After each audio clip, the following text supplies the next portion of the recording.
Bunnie XO recently became a New York Times best-selling author with her deeply vulnerable memoir, Stripped Down. And she brings that raw, same unfiltered honesty to millions of listeners every week as host of the hit podcast, Dumb Blonde. And she's here with her authentic self here today. Hi. Hi. Thank you guys so much for having me back. We are so happy that you are here. I mean, since you were here, you've become a New York Times best-selling author.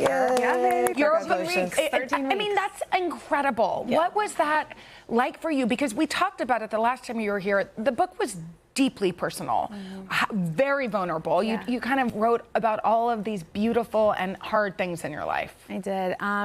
When I first made it on the New York Times bestseller list, I was so excited that all I could do was cry because, I mean, even as a little girl, you dream about like being a radio DJ, like my book talks about, but I've never thought about being a New York Times bestseller. So when I got that, it was just the icing on the cake, and I'm just so thankful that it resonated with so many people. It really did. And you've had such a ride. I mean, in the book, you talk about being left on the doorstep at 3 months old. Fast forward to your journey now. And I hear it's being turned into a movie, your memoir, which is amazing. Crazy? What is it like knowing that your life story will be in film? And have you thought about who would be you? It's so crazy because when they told me that it was going to become a movie, it was just another thing where I was just like, oh my God, I cannot believe this is happening. Like, the universe is just rewarding me so much. And I'm just so thankful. And at first I was like, I definitely want Jack Black to play me. But then I really thought about it. And I I need Danny McBride. So I want Danny McBride. Oh, look at this. That's Don't you think me and Danny look alike a lot, right? You know, we can't, you've had this incredible year with your memoir, and your podcast is doing exceptionally well. And you also have had a hard year. And it's hard to have you here. We adore you, and not ask you, how are you doing in this moment? Ladies, they should have never let me back out in the streets because I love it here. All right? I love it here, and I'm never going back. I mean, I hope that my journey can show women that I feel like us as women, we put ourselves aside so much for, you know, partners, friends, kids, and it's like we don't pour into ourselves, and sometimes you need to be selfish and you need to pour into yourself. And I just hope my journey can show people like, hey, you know what, it doesn't matter how hard of a situation you're going through, you're gonna get through that, you're gonna rise up, and you're gonna be an even better version of yourself. Is it hard when, you know, for people who don't know, you were married to Jelly Roll. You guys had a beautiful friendship and relationship, and you know, you guys were in the spotlight, obviously, in these pictures. And when you're in the spotlight like that, and then now you're divorced, is that hard to hold space for it, or you know, how do you wrap your mind around it? Because it was so public. Yeah, I think I've always been compared to a racehorse. I always have my blinders on, and I'm just always trying to get to the finish line. And I know, like, when something like that's deeply personal happens, it's, you know, it's beautifully tragic, but at the same time, there's always a silver lining, and there's always something better to look forward to.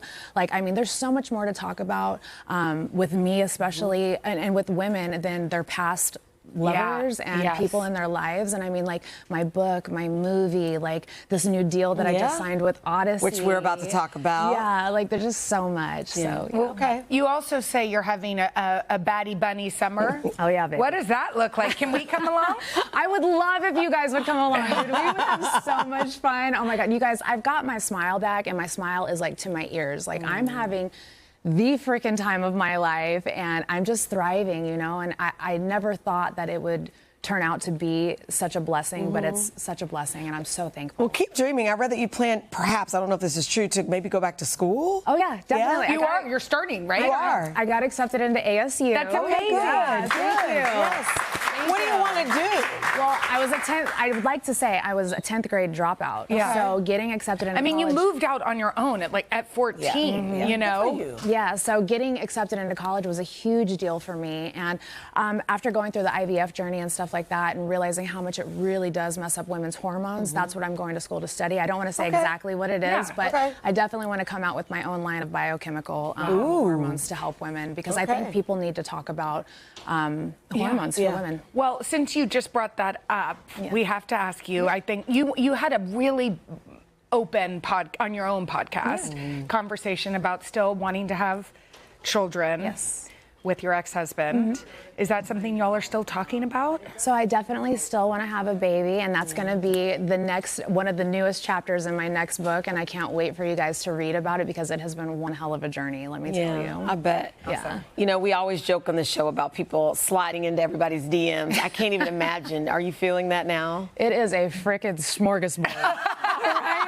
It is a freaking, it's a boy buffet. But you know what? I have a lot of women in my DMs too. Really? Yes. Well, that want to date you? Oh, yes. Oh, yes. wow. I'm like, okay, this is amazing. So, no, it's so much fun in there. I don't even know who to reply to. Like, it's a lot. It's a lot. So are you wanting to encourage people to keep sliding in, or you want a little break? Listen, I love reading everybody's DMs. I mean, some of these pickup lines are amazing. What's the best one you've heard that you can say? Oh, gosh. That you can say on morning television. Yeah, I was going to say, they're all pretty graphic, but I mean, there's so many. I mean, like, just everybody has been so sweet and so just like loving and just like, I think my favorite ones are the ones where everybody's telling me how inspired they are by how I've handled this journey. Well, listen, life. Yeah, and we were saying to you before commercial break too, like there are many people that get divorced whose chapters end, and they look to you to know that there's hope on the other side. Yeah, I appreciate that. Like I said last time when I was here, I am not anybody's role model, but if there's something I can do that can encourage and inspire